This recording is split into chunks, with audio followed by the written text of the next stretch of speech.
समयले किन खेर फ्याँक्नु भनेर त्यति बेला व्यङ्ग्यहरू लेख्न सुरु। विशेष गरी अब सुनचरीले चाहिँ धेरै नै प्रेरणा दिएको। कविताको शीर्षक छ रुमाले नमिलेको घर।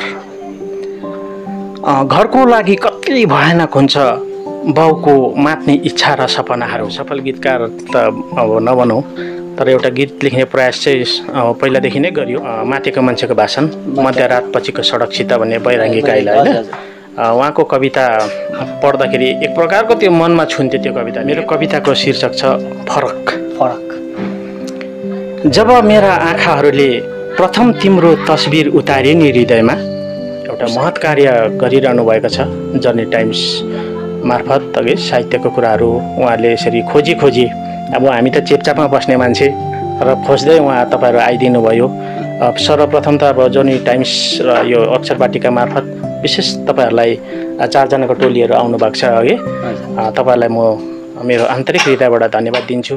नमस्कार, जर्नी टाइम्स हेरेर बसिरहनु भएका सम्पूर्ण दर्शकवृन्दमा म भूषण राई फेरि एकपल्ट जर्नी टाइम्सद्वारा सञ्चालन गरिने साप्ताहिक कार्यक्रम अक्षर वाटिका लिएर उपस्थित भइसकेको छु भने आज हामीले यस राङभाङ भ्याली राभा अञ्चल भनिने गरिन्छ, यो राभा अञ्चलबाट एकजना यस्तो सर्जकसँग हामी कुराकानी गर्न लागिरहेछौँ जो यस क्षेत्रमा साहित्यमा एकदमै अग्रिम पङ्क्तिमै आएर काम गरिरहनु भएको छ भने उहाँ साहित्यकार मात्र नभएर उहाँ एकजना सामाजिक कार्यकर्ता पनि हुनुहुन्छ भने उहाँ एकजना पेसाको हिसाबले हेरेर उहाँ एकजना शिक्षक, साथै उहाँ एकजना गीतकार, गजलकार र व्यङ्ग्यकार भनेर उहाँलाई हामी चिन्न सक्छौँ भने उहाँले कथाहरू पनि रच्नु भएको छ, कथाकार पनि हुनुहुन्छ उहाँ। र उहाँ हुनुहुन्छ यस राभा अञ्चल एभन ग्रुप टी मलटबाट श्रीमान नवीन सुब्बाज्यू। र आज हामी यस कार्यक्रममा उहाँलाई स्वागत जनाउँदैछौँ र स्वागत छ नवीन सुब्बाज्यू तपाईँलाई। जर्नी टाइम्स मार्फत अक्षर वाटिका कार्यक्रम हेरिरहनु भएका सम्पूर्ण श्रोताहरूमा मेरो नमस्कार। र है हामी आज तपाईँको घरमा आइसकेका छौँ तपाईँसँग कुराकानी गर्न हेतु होइन। र आजको दिनमा होइन यो संसार एकदमै कोभिड-19 कोरोना भाइरसले एकदमै अस्तव्यस्त पारिरहेको छ भने तपाईँको आज भोलि दिनचर्या के कस्तो प्रकारले बितिरहेछ त? हजुर, अब अहिले यो संसारमै कोरोनाको जुन चाहिँ एउटा सङ्क्रमण छ, अब यसमा सबैजना अब अहिले घरमै नै छन्, म पनि अब घरमै छु। तर घरमा बसेर म अहिले विशेष गरेर मैले अहिले गदरी फुलको टाइम भएकोले गर्दाखेरि गदरी को एउटा स्याहार गरिरहेको छु। हजुर, गदरी फुलको स्याहार अनि प्लस यही लेख्ने कामहरू अब अलिअलि भइरहेको छ, साहित्यको सृजना भइरहेछ है। र अब हामी हजुरसँग साहित्यबारे नै हामी कुराकानी गर्न लागिरहेछौँ भने हजुरले यस क्षेत्रमा है साहित्य क्षेत्रमा हामीले जहाँसम्म सुने अनुसार व्यङ्ग्य हास्य व्यङ्ग्यबाट हजुरले प्रवेश गर्नुभएको हो भन्ने कुरा हामीले बुझ्यौँ नि। हजुर हजुर हजुर, त्यो 2000 सालतिर हो, 2002तिर म कालिम्पोङमा काम गर्दाखेरि एउटा बेकरीमा काम गर्दै थिएँ म, जहाँ चाहिँ बर्थडे केक भयो, अरू केकहरू मिठाई बिस्कुटहरू बनिन्थ्यो। त्यहाँ म एउटा सुपरभाइजर भएर काम गर्नु गएको थिएँ। त्यस समय मैले अलिक समय पाउँथेँ कि, अनि समय पाउँदाखेरि अब यो समयले किन खेर फ्याँक्नु भनेर त्यति बेला व्यङ्ग्यहरू लेख्न सुरु गरियो। अनि त्यति बेला सुनचरी पत्रिका एकदमै चलेको पाहाडमा, अनि त्यसमा एउटा स्तम्भ थियो व्यङ्ग्य, हास्य व्यङ्ग्य स्तम्भ। र त्यो हास्य व्यङ्ग्य स्तम्भमा चाहिँ प्रसाद राई अम्बटे, सुदर्शन राई अम्बटे, वीरेन लामा, दीप प्रधान गान्तोकी उहाँहरूले लेख्नुहुन्थ्यो क्या। अनि उहाँहरूको पढ्दाखेरि मलाई पनि केही गरौँ लाग्ने हुन्थ्यो। अनि त्यसरी नै व्यङ्ग्यहरू त्यहाँ लेख्न सुरु गरियो नि। र तपाईँले त्यो समयमा है व्यङ्ग्य लेख्नुहुन्थ्यो र त्यो समयमा जुन प्रकारले साहित्यहरू लेखिन्थ्यो नि, त्यति बेला त यो प्रविधिको जमाना थिएन है, त्यति बेला लेखिँदाखेरिको सुविधा र अहिलेको सुविधामा के कतिको अन्तर पाउनुहुन्छ तपाईँले? हजुर, त्यति बेला त अब अहिले र त्यति बेला त धेरै फरक छ। अब अहिले धेरै सजिलो छ, त्यति बेला अलिकति गाह्रो थियो मतलब अब त्यो व्यङ्ग्यमा छापिनु त अब त्यति बेला निकै गाह्रै कुरो थियो नि है। त्यो त प्रसाद राईहरू उहाँहरूको धेरै नाम चलेको थियो। अनि पठाउनु पर्दाखेरि हामीले मैले चाहिँ के गर्थेँ भन्दाखेरि एकदमै सम्पादक एकदमै त्यसको कपी गर्थेँ कार्बन लाएर, अनि एक कपी म राख्थेँ, अनि चिठी पनि लेखिन्थ्यो। अनि चिठी एकदमै सम्पादकहरूलाई सम्बोधन गरेर लेखिन्थ्यो, अनि त्योसँग एउटा चिठी पनि हालेर त्यसमा कोरियर गरेर पठाउनु पर्ने क्या। त्यो समयमा है कोरियर गरेर आजभोलि भन्दा चाहिँ है केही कृति लेख्यो कहीँ छापाउनुपर्छ भने डिटिपी सिटिपी गऱ्यो हजुर। र तपाईँको मेल गर्दा पनि भयो, WhatsApp गर्दा पनि भयो, सजिलो छ नि है, हजुर, अहिले एकदमै धेरै छ। सजिलो। अहिले त हजुर। हजुर, र तपाईँले साहित्यमा काम गर्नुभएको, भारतीय नेपाली साहित्यमा कलम चलाउनु भएको हास्य व्यङ्गद्वारा है, र त्यहाँनिर तपाईँले के कस्तो प्रकारले साहित्यप्रति सेवा गर्दै आउनुभयो त? त्यस पछाडि त्यहाँ काम गरिसके पछाडि घरमा आइयो है। घरमा आइसकेपछि त्यस पछाडि सुनचरीहरू बिस्तारै बिस्तारै 7 होला, त्यहाँदेखि त सुनचरी बन्द पनि भयो है। अनि सुनचरी नै हो मलाई त अब प्रेरणा दिने। त्यसमा 7 कविता भन्ने आउँथ्यो आइतबार क्या, त्यसमा पनि छापियो त्यति बेला। जस्तै प्रशान्त तामाङलाई त्यहाँ एकजना आरजेले चौकीदार यस्तो के भनेको थियो होइन, त्यो विषयमा कविताहरू लेखेर पठाएको थिएँ। 7 कविताहरू छापेको थियो। अरू चियाबारीको युग्मकहरू मैले पठाएको थिएँ, त्यो पनि छापियो। विशेष गरी अब सुनचरीले चाहिँ धेरै नै प्रेरणा दिएको मलाई। भनेपछि तपाईँको कलमको थालनी सुनचरी दैनिकबाटै भएको भन्ने कुरा चाहिँ हामीले है? हजुर हजुर, सुनचरीबाटै हो। हजुर, र तपाईँले हामीले सुन्दाहुँदै है यहाँ हजुरले पत्रिकाहरूतिर पनि सम्पादन गरेको सुनेको छ नि, र के कति पत्रिकाहरूमा सम्पादन गरिसक्नुभयो तपाईँले? हजुर, यहाँ हाम्रो गाउँमा हामीले सुरु गरेको भनौँ न एउटा क्लब, सरगम परिवार नाम दिएर एउटा सुरु गरेको थियौँ। त्यो क्लब अनुसार अब मार्फत चाहिँ अब क्लबले त्यति बेला भाँडाकुँडा किन्ने चलन थियो है, भाँडा डेस्कहरू यताउता किन्ने। अन्त हामीले चाहिँ होइन केही अब अरू कुरा गरौँ न त भनेर, अन्त के गरौँ भन्दाखेरि होइन एउटा पत्रिका निकालौँ भन्ने सोचेर चाहिँ एउटा नुवागी भन्ने पत्रिका 2008मा चाहिँ एउटा पत्रिका निकालेको थियो। हजुर, नुवागी नाम चाहिँ थियो, नुवागी। त्यसमा चाहिँ मैले सम्पादन गरेँ। सम्पादन चाहिँ तपाईँले नुवागी पत्रिकाको चाहिँ सुनिहाल्नुभयो दर्शकवृन्द है, हाम्रो नवीन सुब्बाज्यूले यसै गाउँबाट सरगम परिवारद्वारा नुवागी भन्ने पत्रिका एकदम सफल रूपमा नै उहाँले सम्पादन गरिसकेर बजारमा पनि आइसकेको पत्रिका हो। र त्यस पश्चात हजुरले आफ्नो कृतिहरू अथवा साहित्य सृजनाप्रति चाहिँ के कति निरन्तरता दिइरहनु भयो कि? हजुर, कृति भन्दा मतलब अब अहिले मैले एउटा कृति है अहिलेसम्म त एउटैमा त निकालेको छु। एउटैमा सबैभन्दा पहिला चाहिँ हजुर पहिला चाहिँ मैले हास्यव्यङ्ग नै निकाल्ने मैले सोचेको थिएँ। हजुर, अनि सोचेर त्यसको काम पनि सुरु गरेको थियौँ कि हाम्रो यहाँ तल नारद भाइ हुनुहुन्छ, नारद थापा भाइ, उहाँले राम्रो चित्र बनाउनुहुन्छ। अनि त्यो व्यङ्ग्य सुहाउँदो चित्रहरू भाइलाई बनाउनु मैले जिम्मा पनि दिएको थिएँ, भाइले बनाएको पनि थियो। तर बिचमा आएर मैले फेरि के सोचेँ भन्दाखेरि अब त्यो व्यङ्ग्यहरू चाहिँ 5-6 वर्ष पछाडि 6-7 वर्ष पछाडि आएर त्यसलाई हेर्दाखेरि चाहिँ त्यो समय छोडिएको हुँदो रहेछ क्या। त्यो समय छोडिएको हुँदा अनि अब अहिले चाहिँ त्यो समयहरू सान्दर्भिक नभएको जस्तो लाग्दो रहेछ। त्यो व्यङ्ग्य प्रभावशाली हजुर, त्यति बेला ठिकै थियो, तर अब अहिले आएर सोच्दाखेरि त्यो सान्दर्भिक भएन। अनि मैले त्यति नै बेला मैले त्यो कामै छोडिदिएँ। अनि तपाईँले त्यो प्रकाशनमा ल्याउनु? हजुर, त्यो गर्दै गरिनँ, मैले प्रकाशन गर्छु भनेर सोचिनँ त्यहाँदेखि चाहिँ। हजुर, र तपाईँले है त्यस पश्चात हामीले हजुरको चियाबारीको पृष्ठभूमिमा लेखिएको एउटा खण्डकाव्य थियो जुन चाहिँ चियाबारी म फसल, र त्यो एउटा नामै अलिकति भिन्न प्रकारको छ नि, चियाबारी म फसल। यो विषयमा चाहिँ तपाईँले कस्तो प्रकारले चाहिँ सोच्नुभयो? चियाबारी हजुर, अब लेख्दै पहिला चाहिँ मैले यो किताबलाई चाहिँ चियाबारीको सेरोफेरो भन्ने नाम दिएर मैले लेखेको थिएँ है। अनि अब त्यो चाहिँ के भयो भन्दाखेरि सुनचरीमा पाहाडको सेरोफेरो भन्ने एउटा स्तम्भ थियो। अनि त्यो स्तम्भमा अरुण निरौलाज्यूले लेख्नुहुन्थ्यो क्या। अनि पाहाडको सेरोफेरो अब त्यो नाम त्यहाँ सुनिरहेको, यता फेरि चियाबारीको सेरोफेरो भन्दा त उस्तै भयो। अनि मलाई त त्यो अब राम्रो लागेन। त्यहाँदेखि चाहिँ जब त्यो मैले सोचेँ होइन अब यो नाम चाहिँ राख्नु हुँदैन रहेछ भनेर अरू नामहरू सोचियो। अनि त्यसको भूमिका लेखिदिनु भएको छ हाम्रो सोनादा निवासी जोगेन्द्रनाथ सर। हजुर, उहाँसँग मैले कन्ट्याक्ट गरेँ त्यो नामहरूको विषयमा। अनि एकपल्ट त मैले सरलाई होइन सर तपाईँले नै राखिदिनुहोस्, जस्तो मैले पाण्डुलिपि दिएँ नि भूमिकाको लागि है, अनि त्यहाँ पढेर राखिदिनुहोस् न सर, तपाईँलाई के ठिक लाग्छ भनेर पनि जिम्मा दिएको क्या। अनि उहाँले भन्नुभयो होइन नि सर त्यसो गर्नु हुँदैन नि, त्यो त तपाईँको कृति हो, तपाईँले नै नाम राख्नुपर्छ, मैले त नौरान तपाईँले नै नौरान गर्नुपर्छ, त्यो तपाईँको आफ्नो सन्तान हो, तपाईँले नै नाम राख्नुपर्छ भन्नुभयो क्या। त्यस पछाडि अब नामको समस्या भयो। मैले त्यो लेख्दै गरेको त्यो किताब लेख्दै गरेको खाताको कभरमा मैले नाम लेखेको छु। मैले झन्डै 10-12वटा नाम राखेँ मैले क्या। तर कुनै त्यो अब त्यो किताबको उपयुक्त भएन। अनि जोगेन सरले भन्नुभएको थियो सर संयुक्त अक्षरहरू भएको चाहिँ नराख्नुहोस् है, सरल होस्, जस्तो कि मान्छेलाई उच्चारण गर्दा पनि किताबको नाम भन्दा पनि सजिलो होस्, अप्ठ्यारो नहोस्, सबैको जिब्रोमा आइहाल्ने हुनु पर्यो नि, त्यस्तो प्रकारको नाम राख्दा ठिक हुन्छ सर भनेर भन्नुभएको थियो क्या। अनि एक दिन मैले अब दाउरा चिर्दै थिएँ, अब घरको कामहरू गरिन्छ है, गर्नु पनि पर्यो। अनि त्यति बेला अचानक मैले सम्झेँ कि मोफसल भन्ने शब्द एउटा आयो, चियाबारी चाहिँ हुनुपर्छ, अनि चियाबारीको अगाडि पछाडि कुनै शब्दहरू आएर भन्नुहोस् न मेरो किताबको नाम चाहिँ भनेर सोच्थेँ क्या।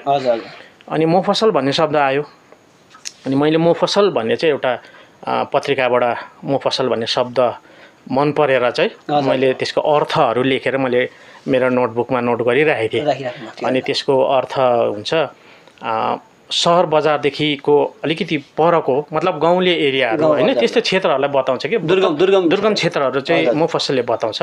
अनि चियाबारी भन्ने त अब दुर्गम क्षेत्रै पर्यो। अनि फसल चियाबारी फसल भन्ने एउटा जुन चाहिँ इङ्ग्लिसमा क्रप्स भनिन्छ होइन, फसल, अब त्यो पनि फसल जस्तो पनि सुन्ने, अनि चियाबारी फसल जस्तो पनि सुन्ने, अनि मोफसल भन्दाखेरि बोल्नु पनि सजिलो, अनि त्यो अर्थमा चाहिँ मलाई त्यो नाम के उपयुक्त लाग्यो। अनि त्यति नै बेला मैले जोगेन सरलाई फोन गरेर सर मैले एउटा नाम राखेको छु, तपाईँलाई कस्तो लाग्छ भनेर मैले बात गरेँ क्या। अन्त बताउनुहोस् न सर भनेर भन्नुहुँदा मैले चियाबारी मोफसल राख्दा कस्तो होला सर भन्दाखेरि उहाँले भन्नुभयो सर नाम एकदमै ठिक गर्नुभएछ, ठिक राख्नुभएछ, एकदमै मलाई त मन पर्यो, राम्रो लाग्यो सर भनेर उहाँले भन्नुभयो क्या। त्यहाँदेखि चाहिँ मैले यसको नाम चाहिँ अब चियाबारी मोफसलै हुनुपर्छ यो किताबको नाम चाहिँ भनेर त्यहीँदेखि चाहिँ अब नामकरण गरियो नि। तपाईँको त्यो है चियाबारी मोफसल खण्डकाव्य चियाबारीको पृष्ठभूमिमा लेख्दै एकदमै सफल, तपाईँको एउटै मात्र भए पनि एकदम सफल खण्डकाव्य हामीले सुन्नमा आएको छ है, त्यो तपाईँ के कति मान्नुहुन्छ यसलाई? त्यो सफल त अब खै कति भयो होला र है, तर अब यो किताब चाहिँ सिक्किम युनिभर्सिटीमा त्यो शोधकर्ताहरूको जो विषयहरू हुन्छ नि है, त्यहाँ अहिले चियाबारी साहित्यहरूको पनि हुँदैछ। अनि त्यति बेला त्यहाँ युनिभर्सिटीमा चियाबारी यो मेरो मोफसल किताब जुन चाहिँ छ त्यसलाई पनि रेफरेन्सको रूपमा अब राख्नु भन्ने कुराहरू भन्नुभएछ त्यहाँबाट। अनि दिनेश खड्का भाइ टिस्टा भ्याली साइडको हुनुहुन्छ, अनि उहाँ म भएकोमा आएको पनि थियो, त्यही विषयमा अन्तर्वार्ताहरू लिनु, त्यो किताबहरूसँग कुराहरू गर्नु। अनि कतिवटा विषयमा अब चियाबारीको साहित्यमा अहिले चियाबारी साहित्यमा लेखिँदैछ अघि, कतिजनाले लेख्दैछ पनि, अनि यो विषयमा कामहरू भइरहेकै छ अब अहिले चाहिँ, हुनु पनि आवश्यक छ। हजुर, अनि यो विषयमा त्यो काम हुँदै गर्दाखेरि त्यो शोधार्थीहरूले अब शोध गर्ने विद्यार्थीहरूले कतिजना लेखकहरूले अब यो किताबलाई पनि त्यहाँ समावेश गर्दो रहेछ क्या, साथीहरूबाट म सुन्छु। अब त्यस्तो सुन्दाखेरि चाहिँ खुसी चाहिँ लाग्छ एक प्रकार के, अब त्यो मैले के अब चियाबारीको विषयमा चाहिँ लेखेछु जस्तो चाहिँ लाग्छ, साहित्य त के अब चियाबारीको विषयमा चाहिँ लेखेछु कि जस्तो लाग्छ कि। तपाईँको है एउटा यहाँ एकदमै दुर्गम क्षेत्र हो हाम्रो क्षेत्र भन्नु पर्यो, यहाँबाट तपाईँले लेख्नु भएको कृति है चियाबारी मोफसललाई सिक्किम युनिभर्सिटीबाट शोध कार्यमा है शोधको विषय बनाएर राख्नु भनेको चान्चुने कुरा होइन है। तपाईँलाई हाम्रो जर्नी टाइम्सको टिमद्वारा नै होइन हामी तपाईँलाई एकदम बधाई दिँदछौँ है। भोलिको दिनमा अझै यो पुस्तक अझै सफलता हासिल गरेर जाओस् र तपाईँलाई एकदमै बधाई र धन्यवाद पनि दिन्छौँ, किनभने यो नेपाली साहित्यमा चियाबारी साहित्यमा कृतिहरू लेखिनुपर्ने हुन्छ। र तपाईँलाई के कस्तो लाग्छ चियाबारी साहित्यमा किन अथवा कतिसम्म चाहिँ साहित्यहरू रचिनुपर्ने हुन्छ जस्तो लाग्छ तपाईँलाई? हजुर, चियाबारीको त अब समस्या विविध समस्याहरू छ है, अब थुप्रै छ समस्या यसको। चियाबारी एउटा उद्योग है, इन्डस्ट्री भएको कारणले गर्दाखेरि यसमा धेरै कुराहरू छ। तर सबैभन्दा मुख्य कुरो चाहिँ चियाबारीमा जो कार्यरत हुनुहुन्छ श्रमिकहरूको निम्ति चाहिँ रोजको जुन चाहिँ छ त्यो चाहिँ एकदमै ठुलो समस्या छ। अब अहिले सबैभन्दा भारतैभरिमै यो उद्योग जति पनि छ त्यसमा सबैभन्दा न्यूनतम रोज पाउने भनेको चियाबारी नै। अनि यो रोज चाहिँ विशेष गरेर मुख्य अहिलेको विषय भनेको रोजकै कुरा छ, र यो चाहिँ अब रोज वृद्धि चाहिँ हुनुपर्छ। इन्डस्ट्री सर र चियाबारीले पनि रोज चाहिँ पाउनु पर्यो। हजुर, त्यो चाहिँ ठुलो समस्या चाहिँ मलाई चाहिँ त्यो लाग्छ क्या। त्यही विषयमा पनि है साहित्यप्रति चाहिँ लेखिनु पर्यो है। र भारतीय नेपाली साहित्य र नेपालको नेपाली साहित्यमा पृथकता ल्याउने भनेको पनि यो चियाबारी साहित्य हो नि कि? तपाईँलाई के कस्तो लाग्छ यो विषय? पक्का हो, भारत र नेपालको जुन चाहिँ भारत मतलब दार्जिलिङ साहित्य र नेपालको साहित्यमा फरक ल्याउने भनेको यो हो एउटा। विशेष गरेर हामीले चिनाउनु पर्दाखेरि चाहिँ चियाबारीको कुराहरू छ नि, किनभने जीवन सरले भन्नुभएको छ, जीवन नामदुङ सरले भाषा एउटै हुँदा साहित्य एउटै हुँदैन भन्नुभएको छ क्या। किनभने साहित्य भनेको त्यो क्षेत्रको कुराहरू पनि आउँछ नि। हो नि जस्तै नेपालमा लेखिने साहित्य हाम्रै भाषाकै भए पनि एउटै भाषा तर हामीले यहाँ दार्जिलिङबाट जुन चाहिँ साहित्य लेख्छौँ त्यसमा यो चियाबारीको कुराहरू उठान हुनुपर्छ हुनु आवश्यक छ भनेर उहाँले भन्नुभएको छ। अनि यो कुरो पक्का पनि हो, किनभने हामी चियाबारी देखेर हुर्केको, चियाबारी पक्रेर हुर्केको मान्छेहरूले चियाकै कुरा लेख्यौँ भने कसले लेखिदिन्छ होइन? र यो चियाबारीको यही अर्थमा पनि हामीले अरूलाई चिनाउनु पनि दार्जिलिङे साहित्यकारहरूले चियाबारीको विषयमा चाहिँ व्यापक लेखिनुपर्छ जस्तो चाहिँ मलाई लाग्छ। लेखिनु पर्ने है। र हजुरलाई है नेपाली साहित्यमा कवि भनेर चिन्छ है, तपाईँले कविता क्षेत्रमा निकै काम गरिसक्नु भएको छ। तपाईँको साहित्यमा सुरु नै तपाईँले व्यङ्ग्यकारको रूपमा गर्नुभएको छ है, गजल, मुक्तक, रुबाई इत्यादि गीतहरू इत्यादि लेख्नु भएको छ। र तपाईँलाई चाहिँ यो साहित्य क्षेत्रमा चाहिँ के भनेर चाहिँ चिनोस् जस्तो लाग्छ तपाईँलाई चाहिँ? हजुर, साहित्यमा चाहिँ अब मलाई साहित्य लेख्छ भनेर चाहिँ चिनोस् जस्तो म त लाग्छ कि हजुर, कवि पनि होइन, अब केही पनि होइन, अब साहित्यमा चासो राख्छ र साहित्य चाहिँ अलिअलि लेख्छ भन्नेसम्म चाहिँ सोचिदियोस् न भन्ने मात्रै लाग्छ। त्यसै लाग्छ है। र तपाईँलाई साहित्यमा चाहिँ एउटा साहित्यकार हो भनेर चिनोस् जस्तो लाग्छ भने तपाईँले यो साहित्य चाहिँ किन रचना गर्नुहुन्छ, साहित्य किन लेख्नुहुन्छ तपाईँ? साहित्य किन लेखिन्छ भन्दाखेरि अब यो धेरैले प्रश्न गर्छन्, अब सठिक उत्तर त नहोला, तर साहित्य किन लेखिन्छ अब त्यो लेख्ने मान्छेलाई पनि थाहा हुँदैन है। अब सबैलाई हामीले भन्यो भने साहित्य किन लेख्छ उसले सठिक उत्तर दिन्छ जस्तो लाग्दैन। तर जति पनि यो अब देशमा होस्, संसारमा होस्, आफ्नो क्षेत्रमा होस् होइन, समाजमा होस्, गाउँघरमा होस्, जुन चाहिँ विसङ्गतिहरू छ, जुन चाहिँ पीडाहरू छ, जुन चाहिँ यहाँको भोगाइहरू छ, जुन चाहिँ यहाँको अभावहरू छ, जुन चाहिँ समस्याहरू छ, यही कुरोहरू लेखिँदा चाहिँ साहित्य लेखियो कि अथवा लेखेँ कि जस्तो चाहिँ मलाई चाहिँ लाग्छ। अनि त्यसैले चाहिँ मैले साहित्य सायद लेखेँ होला कि। त्यही हो है। र हजुरले सुनिरहनु भएको छ दर्शकवृन्द कि नवीन सुब्बाज्यूले चाहिँ साहित्य चाहिँ यो समाजले भोगेको पीडा दुःखहरूलाई नै लेख्दा नै साहित्य बनिन्छ कि भन्ने अनुभव उहाँले गर्नुभएको छ भने यहाँको विसङ्गतिहरूलाई नै उहाँले साहित्य हो कि भन्ने कुरा उहाँले पोख्नु भएको छ। र उहाँ एकजना कवि हुनुहुन्छ भनेदेखि आज हामी कवि नवीन सुब्बाज्यूको मुखारबिन्दबाट एउटा कविता त बन्छ आजको कार्यक्रममा भने हजुरको मुखबाट नै है, हजुरको तर्फबाट एउटा दर्शकवृन्दलाई एउटा मिठो कविता सुनाउनुहुन्छ कि? हजुर, हुन्छ नि है। हिजो अस्तिको दिन एउटा दिवस थियो हाम्रो होइन, हजुर, फादर दिवस भन्थ्यो होइन, फादर्स डे हजुर। नजिक भएकोले गर्दा म एउटा त्यस्तै एउटा सुनाउँछु नि है, बाउसँग सम्बन्धित कविता। कविताको शीर्षक छ रुमाले नमिलेको घर। घरको लागि कति भयानक हुन्छ बाउको मात्ने इच्छा र सपनाहरू, अनि त्यो कति अर्गेलो ढुङ्गा बन्छ हिँड्दा ठेस लागेर घर दुख्नलाई। अमृत बर्साउन सकिन भने पनि बिखहरू सधैँ मेरा दर्विलो हातहरू नाघेर आउने दिने छैन भनेर आकाश जत्रो कसम खाइदिने बाउ, आँखै आँखा भएको भित्तामा आत्मा पराजित अडिएर गचक्क परिरहनु परिवारको लागि कति घातक हुन्छ।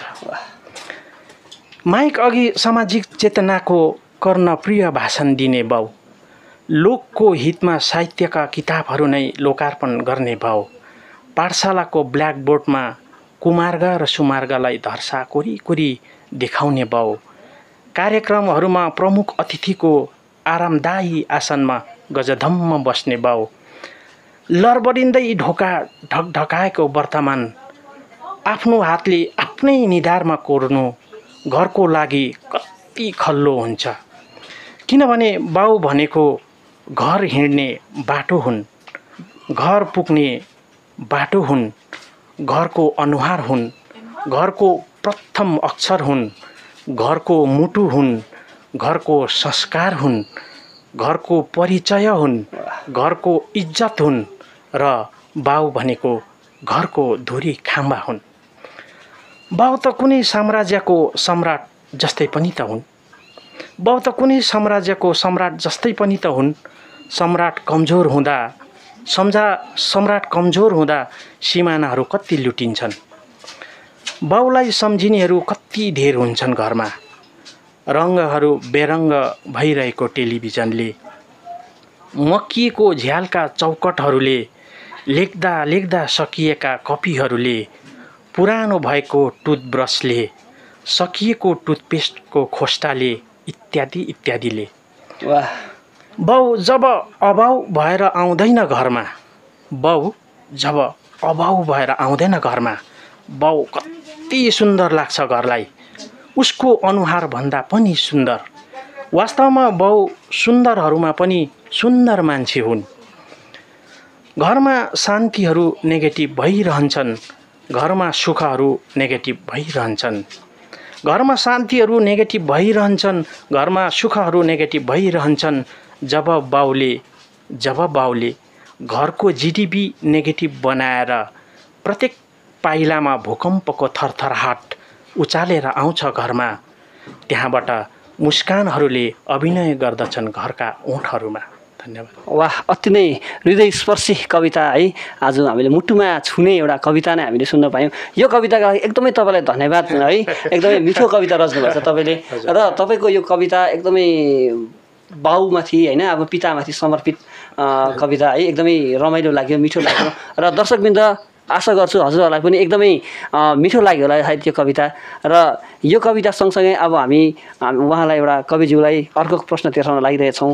र कविज्यू है, तपाईँले कविताहरू रच्दा रच्दै तपाईँ एकजना सफल गीतकारको रूपमा पनि हामी चिन्छौँ, र तपाईँले गीतहरू पनि रचेको भन्ने कुरा हामी बुझ्छौँ। यो के कतिसम्म सत्य हो त? हजुर, गीतहरू पनि हजुर लेखियो है। अब सफल गीतकार त अब नभनौँ, तर एउटा गीत लेख्ने प्रयास चाहिँ पहिलादेखि नै गरियो। गीतहरू लेखेर त 4-5वटा डायरी नै भरियो।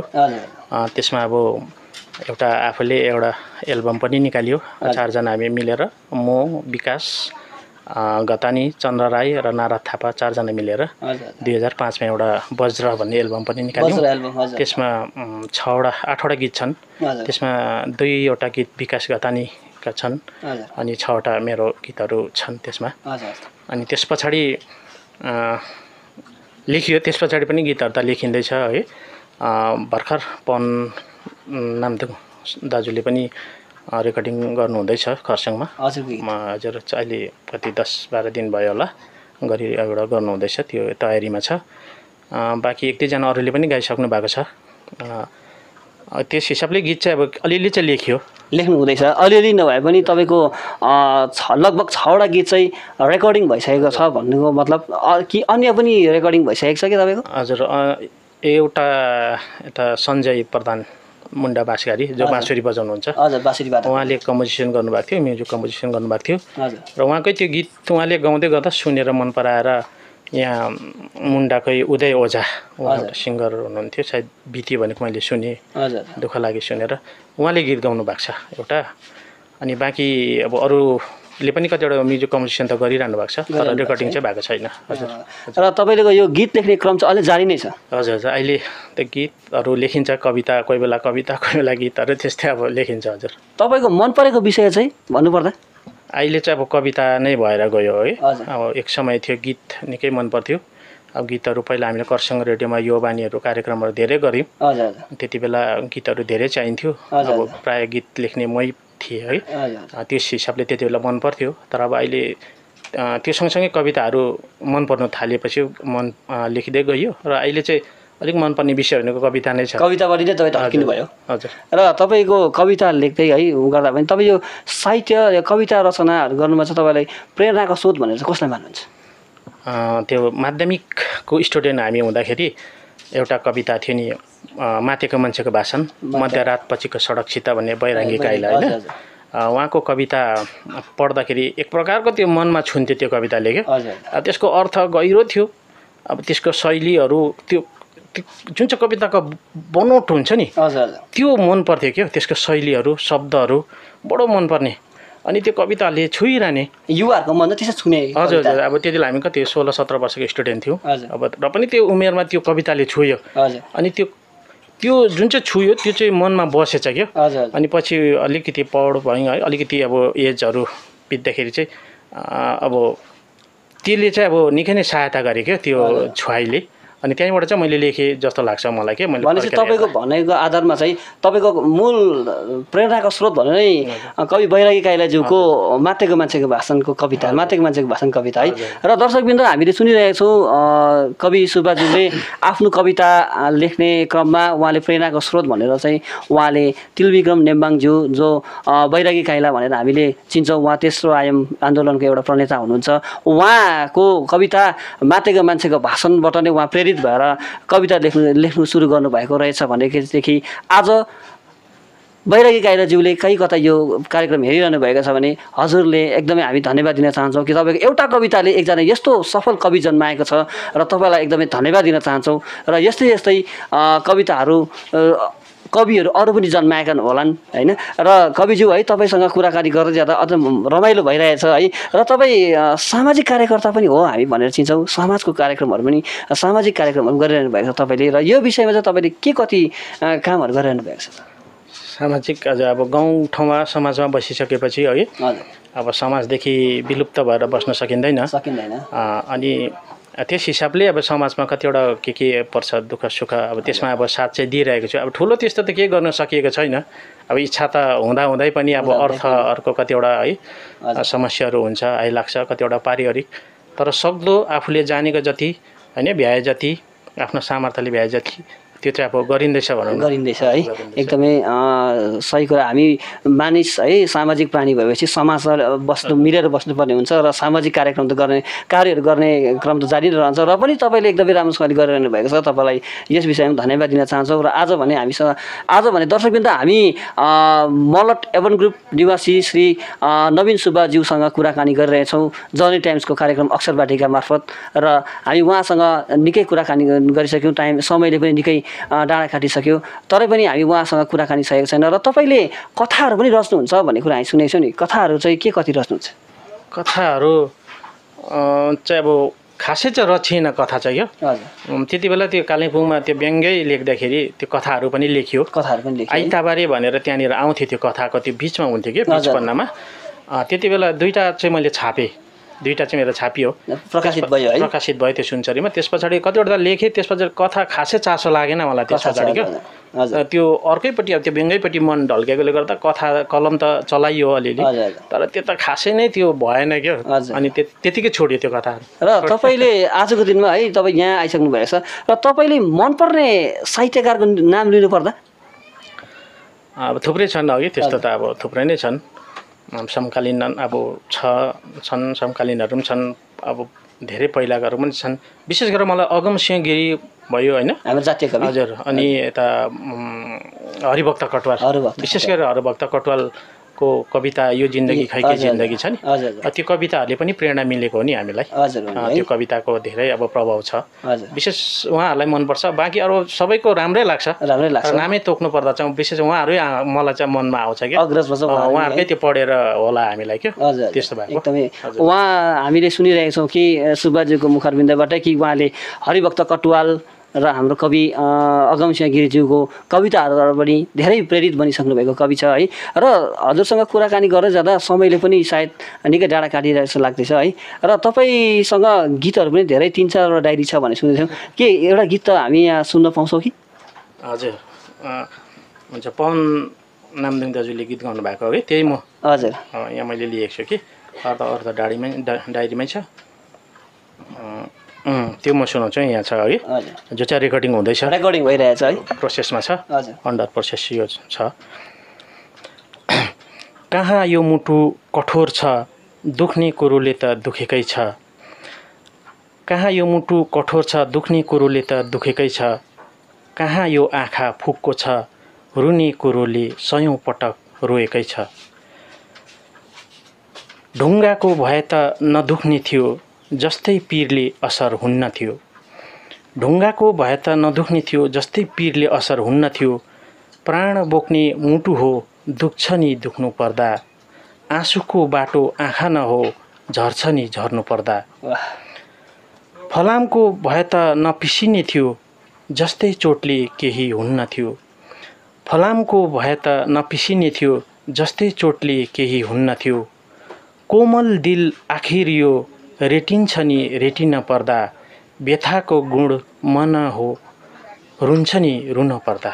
यो गीत चाहिँ अब एकदमै मिठो गीत है। तपाईँको रेकर्डिङ पनि भइरहेको छ है र छिटै हामीले सुन्नु पाउँ यो गीत है, हामी आशा राख्दछौँ र यो गीतको लागि पनि हामी तपाईँलाई अग्रिम बधाई दिन चाहन्छौँ। र आज हामीले तपाईँसँग धेरै कुराकानी गरिसक्यौँ र आजको कार्यक्रम मार्फत तपाईँले दर्शकवृन्दलाई जनी टाइम्स मार्फत केही भन्नु चाहनुहुन्छ कि? दर्शकवृन्दलाई भन्नुपर्दाखेरि जसरी अब भाइहरूले यो एउटा महत् कार्य गरिरहनु भएको छ जर्नी टाइम्स मार्फत अघि साहित्यको कुराहरू उहाँहरूले यसरी खोजी अब हामी त चेपचापमा बस्ने मान्छे र खोज्दै उहाँ तपाईँहरू आइदिनु भयो। सर्वप्रथम त अब जर्नी टाइम्स र यो अक्षर वाटिका मार्फत विशेष तपाईँहरूलाई 4 जनाको टोलीहरू आउनु भएको छ अघि, तपाईँहरूलाई म मेरो आन्तरिक हृदयबाट धन्यवाद दिन्छु। अनि यसरी चलाउनु कतिवटा त गाह्रो छ अघि, अब देख्दा अब हामीले सजिलो देखिरहेका छौँ, तपाईँहरू आयो यसरी अन्तर्वार्ता लियो युट्युबमा छोड्यो, अब त्यो सजिलो देखिरहेको छौँ।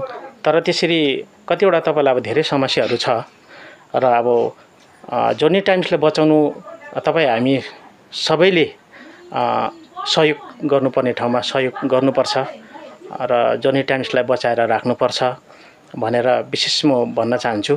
अनि यसरी नै तपाईँहरूको जुन चाहिँ जोस जाँगर छ तपाईँहरूलाई एकदमै म मुरीको धन्यवाद दिन्छु यसको निम्ति। अनि सधैँ तपाईँहरू निरन्तर यसरी खोजी जति पनि कुना काप्चातिर छन् साहित्यकारहरू उहाँलाई पनि खोजी तपाईँले जर्नी टाइम्स मार्फत अक्षर वाटिका मार्फत लिएर प्रस्तुत गरिदिनुहोस् है।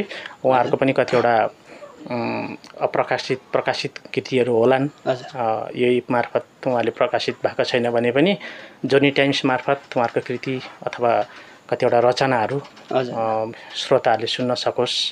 अब लेख्ने मान्छेहरूलाई त त्यही हुन्छ नि, कसरी सुनाऊ है, कथा सुनाऊ, कसले सुनिदियोस् यो श्रोताको खाँचो छ क्या, श्रोताको खाँचो छ। किनभने साहित्यलाई सुनिदिने श्रोता कम्ती नै हुन्छ क्या, कम्ती नै हुन्छ। अब लेखेर पनि सुनिदिने हुँदैन, अब त्यो लेख्यो आफै डायरीमा राख्यो पढ्यो।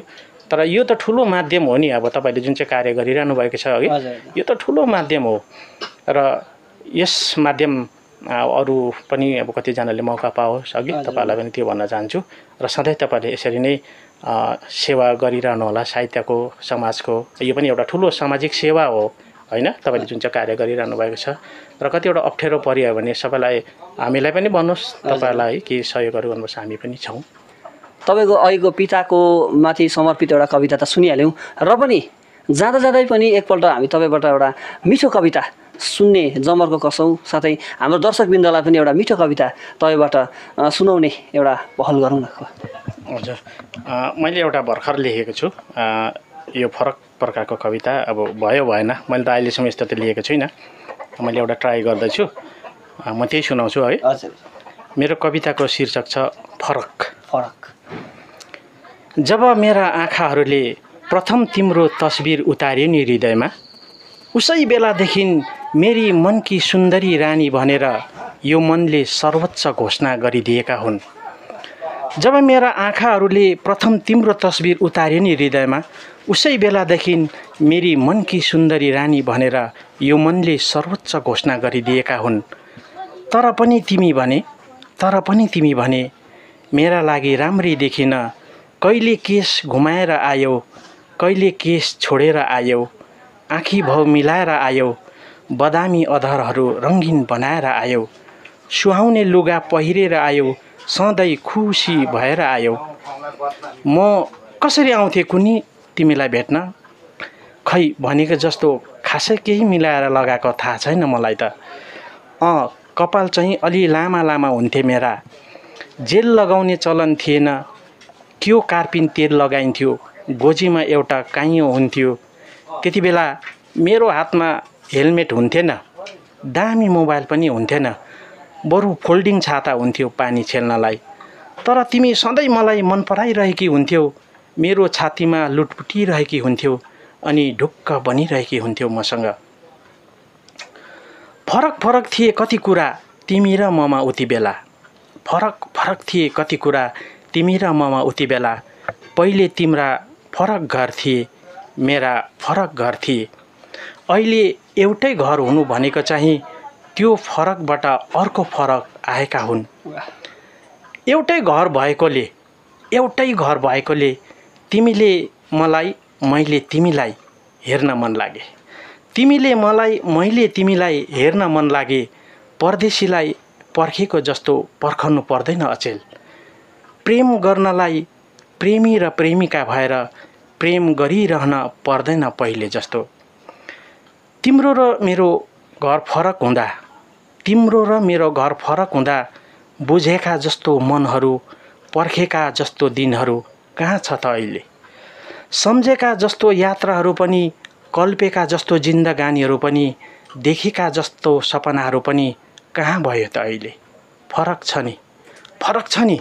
फरकबाट फरकहरू आएका छन्, जस्तो कि सुनाउँदा नसुनिरहे जस्तो गर्ने फरक, बोलाउँदा नबोलिरहे जस्तो गर्ने फरक, सामु पर्दा उत्ता हेरे जस्तो गर्ने फरक, अचानक दुश्मन जस्तो गर्ने फरक, देख्ने बित्तिकै रिस उठेको जस्तो गर्ने फरक।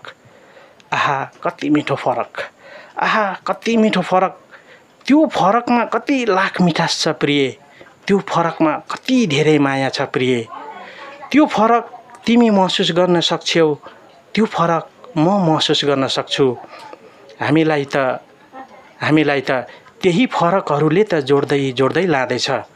अब त हामीले आई लभ यू कहाँ भनिरहनु पर्छ त? धन्यवाद। वाह, अति नै मिठो कविता सुन्नुभयो है। र आज भने हामी कार्यक्रममा अक्षर वाटिका मार्फत मलट एभन ग्रुप निवासी श्री नवीन सुब्बाज्यू, जो व्यङ्ग्यबाट आफ्नो साहित्य सुरु गर्नुभएको थियो भने आज कवि र सफल गीतकार पनि बनिसक्नु भएको छ, उहाँसँग कुरा गरिरहेका थियौँ। र आज हाम्रो कार्यक्रम एकदमै अन्तिम चरणमा आइसकेको छ, सिद्धिसकेको छ भन्नुपर्छ होइन। र दर्शकवृन्द, हजुरहरूले हाम्रो कार्यक्रम हेरिरहनु भएको छ र यो कार्यक्रम अथवा हाम्रो च्यानल हजुरहरूलाई के कस्तो लागिरहेको छ प्रतिक्रिया अवश्य दिनुहोला।